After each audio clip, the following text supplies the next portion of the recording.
چاند کی گردش سے اور اس کی منازل سے حضرت انسان کو کچھ سمجھایا جا رہا ہے کہ جب تو پیدا ہوا تھا تو چاند کی طرح سارا زمانہ تیرا منہ دیکھنے آیا تھا، تو بھی اس وقت لوگوں کی توجہ کا مرکز بن گیا تھا، اور پھر منازل طے کرتا رہا، اور جوانی کی دہلیز پہ جب تم نے قدم رکھا اور تو بدر تمام ہوا، جب شباب کی بجلیاں تیری آنکھوں سے ٹپکنے لگی، تو پھر تیری نظر کا خمار بھی کئیوں کے دل لوٹتا تھا، کئیوں کی نیندیں اچاٹ کر دیتا تھا۔ جس طرح چاند جب جوبن پہ ہو تو چکور کا دل لرزتا ہے، اور سمندر میں جوار بھاٹا پیدا ہو جاتا ہے، لہریں اٹھتی ہیں، طوفان پیدا ہوتے ہیں، تو جب بندہ بھی جوانی کی دہلیز پہ ہوتا ہے تو وہ بھی طوفان اٹھاتا ہے، دلوں میں جوار بھاٹے پیدا ہوتے ہیں۔ تو وہ لمحے بھی آئے کہ تو نے دلوں کی بستیاں اور دلوں کی دنیا پر ہلچل پیدا کر کے رکھ دی۔ تیرا شباب لوگوں کی زندگیوں کے اندر گھلتا رہا، اور کتنوں کی نیندیں اچاٹ ہوتی رہیں، تیری زلف کے شکن کتنوں کا قرار لوٹ کے لے گئے۔ لیکن پھر وہ لمحہ بھی آیا، حتی آدھا کل ارجون القدیم، پھر بوڑھا ہو گیا، پھر تجھے کوئی دیکھنے بھی نہیں آتا، کوئی تجھ سے اداس بھی نہیں ہوتا، بچے بھی کترا کے گزر جاتے ہیں۔ کہا انسان ذرا چاند کی منزلوں کو دیکھ، یہی چاند کتنا پیارا تھا، اور آج اسی چاند کو کوئی دیکھتا بھی نہیں ہے۔ بچہ جب پیدا ہوتا ہے تو اس کی مسکراہٹ دل کھینچتی ہے، اور جب بوڑھا مسکراتا ہے تو اس وقت جو ہے لوگوں کی توجہ نہیں ہوتی۔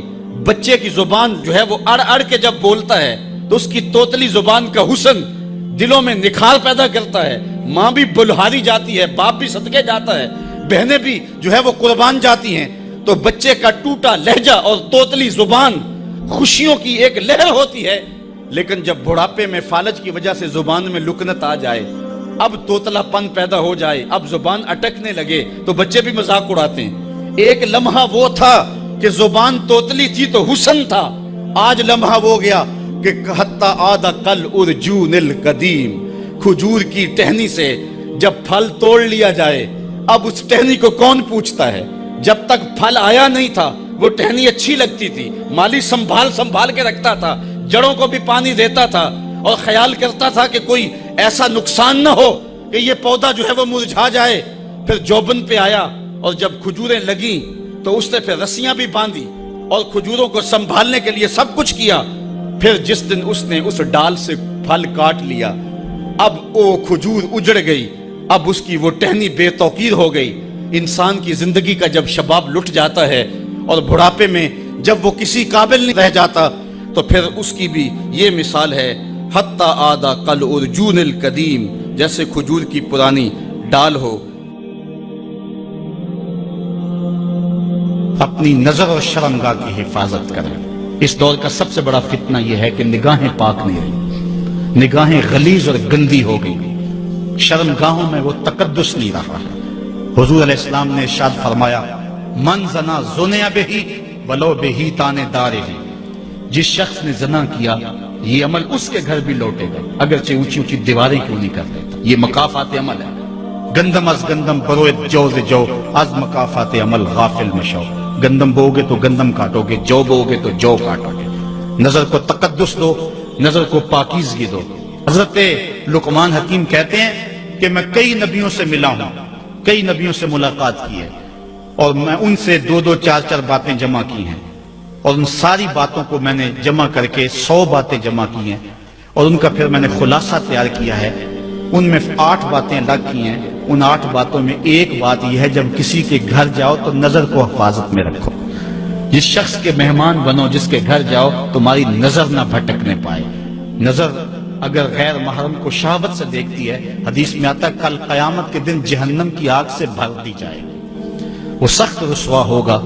آج میڈیا کی آوارگی اور انٹرنیٹ پہ جو کچھ ہو رہا ہے، ٹیلی ویژن اور سینما جو بدتمیزی پھیلا رہے ہیں، اور موبائل پیکٹ جس طرح بے حیائی کو فروغ ہو رہا ہے، ہم اس کے خلاف پوری قوت کے ساتھ بند باندھیں۔ اپنی اولادوں کے ہاتھوں سے ناول چھین لو، ان کے ہاتھوں سے جو ہے وہ فلمیں چھین لو، ان کی خلوتوں پہ نظر رکھو اور ان کی حفاظت کرو۔ جس شخص کی نظر پاک نہیں ہے اس کے من میں طہارت نہیں آ سکتی ہے، دل پاک نہیں ہے اس کو جو ہے وہ باطن کا نور نصیب نہیں ہو سکتا۔ وائے قوم کشتائے تدبیر غیر، کارے او تخریب خود تعمیر غیر، از حیا بیگانہ پیرانے کہن، نوجوانا چوں زنا مشغول تن. کتنی حکمت والی بات کہی اقبال نے. وہ اپنے دور کا دکھڑا سناتا ہے جس دور سے ہم گزر رہے ہیں. اب تو عجیب حال ہو گئے. اقبال کہتا ہے یہ جو میرا دور ہے، جوان تو جوان رہے، بوڑھوں کی نظروں میں حیا نہیں رہا.